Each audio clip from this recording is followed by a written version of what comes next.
சரி வீக்கெண்ட் எதுவுமா என் வீட்டில் இருந்துட்டு பொழுது கழிச்சிட்டு இருக்கணும்னு சரி குடும்பத்தோட கோயிலுக்கு போயிட்டு வந்துடலான்னு கேரளாவில் இருக்க பகவதி அம்மன் கோயில் போகலான்னு தான் கிளம்புனாங்க. போகிற வழியில் இந்த மதுக்கரை சைடு பார்த்தா மேகம்லாம் மலையொட்டி ரொம்ப கீழே இருந்ததுங்க. நம்ம கோயம்புத்தூர்ல இருக்கோமா இல்லை ஊட்டியில் இருக்கோமான்னு டவுட் இருந்தது. கிளைமேட் அந்த அளவுக்கு சில்லுன்னு இருந்தது.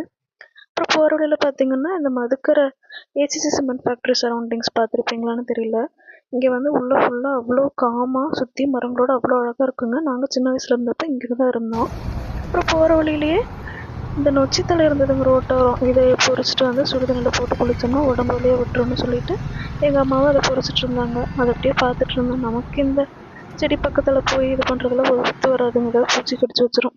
அப்புறம் கேரளா வந்துட்டு பழம்பொரி சாப்பிடலன்னா அது எப்படி கேரளாக்கே அசிங்கமாச்சு. அப்புறம் சாப்பிட்டுட்டு சாமியெல்லாம் கும்பிட்டு வர வழியில அந்த பாயாசம் சுற்றிட்டு இருந்தாங்க. சூப்பராக இருந்தது.